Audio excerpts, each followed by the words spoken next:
इंदौर में अब बीआरटीएस से दोनों ओर 100 मीटर दूरी तक के व्यावसायिक प्रतिष्ठान 24 घंटे खुले रहेंगे। प्रारंभिक तौर पर लिया गया है यह निर्णय, इसके बाद अन्य क्षेत्रों के बारे में भी किया जाएगा विचार। कलेक्टर मनीष सिंह ने कहा, इन क्षेत्रों में आने वाले बियर बार और शराब की दुकानें पूर्व समय अनुसार ही खुलेंगे।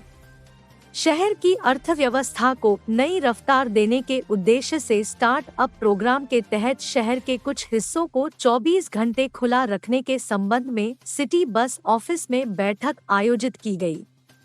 सांसद शंकर लालवानी, महापौर पुष्यमित्र भार्गव, आईडीए अध्यक्ष Jaipal Singh Chawda, collector Manish Singh, police commissioner Harinarayan Chari Mishra, नगर निगम आयुक्त प्रतिभा पाल उपस्थिति रही।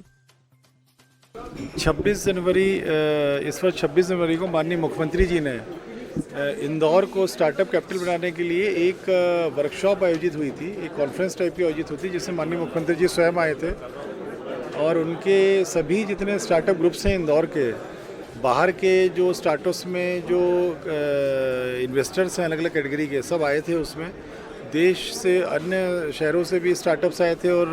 एंजल इन्वेस्टर्स, अन्य श्रेणी के इन्वेस्टर्स आए थे। और इसमें बात प्रमुखता से मांग उठी थी कि इंदौर को जिस प्रकार की सिटी ग्रोथ हो रही है उसमें 24/7 वर्किंग पे यहाँ की इकोनॉमी को जाना चाहिए। वो 24/7 वर्किंग न केवल आईटी कंपनीज, बीपीओज और अन्य लोगों को सपोर्ट करेगी, बल्कि ये ओवरऑल सिटी इकोनॉमी को बहुत सपोर्ट करेगी।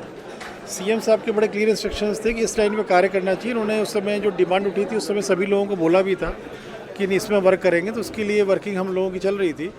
जितने भी तेजी से उभरते हुए शहर, उसमें सबसे तेजी से उभरते हुए शहरों में इंदौर का नाम है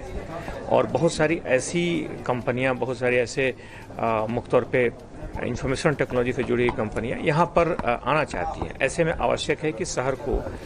24 घंटे खोल के और उसमें जो भी आने वाली चुनौतियां हैं उन पर चर्चा की जाए। उस बारे में आज ये बैठक आयोजित हुई थी, जिसमें शहर के सभी जन प्रतिनिधि, सांसद महोदय, मेयर महोदय, यहाँ पे कलेक्टर, नगर निगम कमिश्नर और बाकी सारी टीम यहाँ पर मौजूद रही। खासतौर पर इसमें शहर के कुछ इलाकों को चिन्हित किया गया है, जिसमें एबी रोड के आसपास में उसे अंतिम रूप आने वाले दिनों में अंतिम रूप दिया जाएगा। और इसमें खास तौर पर उन चीज़ों पर विचार किया गया कि खोलने से क्या परिस्थितियाँ पैदा होती हैं, पुलिस के सामने भी कौन सी चुनौतियाँ रहेंगी, क्योंकि ये खोलने के बाद आवश्यक है कि पूरी प्रक्रिया निरापद, सुरक्षित और बेहतर माहौल में हो। पुलिस भी इसके लिए तैयार है और जो भी आवश्यक तैयारियां होंगी, आवश्यक बंदोबस्त होंगे, जो आवश्यक ट्रैफिक से जुड़े जो मुद्दे होंगे, सुरक्षा से जुड़े जो मुद्दे होंगे, उन मुद्दों के लिए पुलिस भी अपने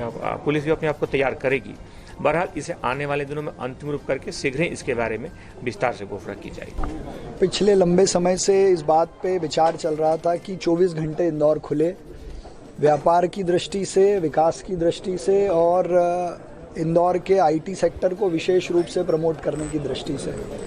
तो आज की बैठक में प्रथम दृष्टया इस बात पे विचार हुआ है कि बीआरटीएस लेन पे आने वाले जितने व्यावसायिक प्रतिष्ठान हैं इनको खोला जाए, इनके माध्यम से रोजगार और बाहर से आने वाली कंपनीज को, कि इंदौर रात में भी चालू है,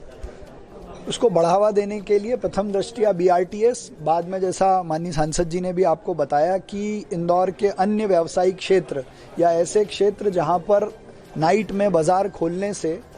इंदौर को और विशेषकर यहाँ के व्यवसायियों को लाभ मिलेगा, तो ऐसा फेज वाइज काम करेंगे। उसमें सभी हमारे स्टार्टअप के युवा साथी थे, उनके साथ 1-to-1 इंटरेक्शन हुआ था और उस मीटिंग में मैंने ये डिमांड करी थी माननीय मुख्यमंत्री जी से कि चूंकि मैं जब दूसरे शहरों में बेंगलोर हो, नोएडा हो, वहाँ जाता हूँ तो बात आती है कि यहाँ पर और किस प्रकार आईटी को बढ़ावा मिले, स्टार्टअप को बढ़ावा मिले, तो उनका ऐसा मानना था कि इंदौर 24 आवर चलना चाहिए और इसी को लेकर वो डिमांड मैंने उस समय रखी थी और उस समय माननीय मुख्यमंत्री ने कहा था कि हम 24 घंटे इंदौर चालू रखने की बात करेंगे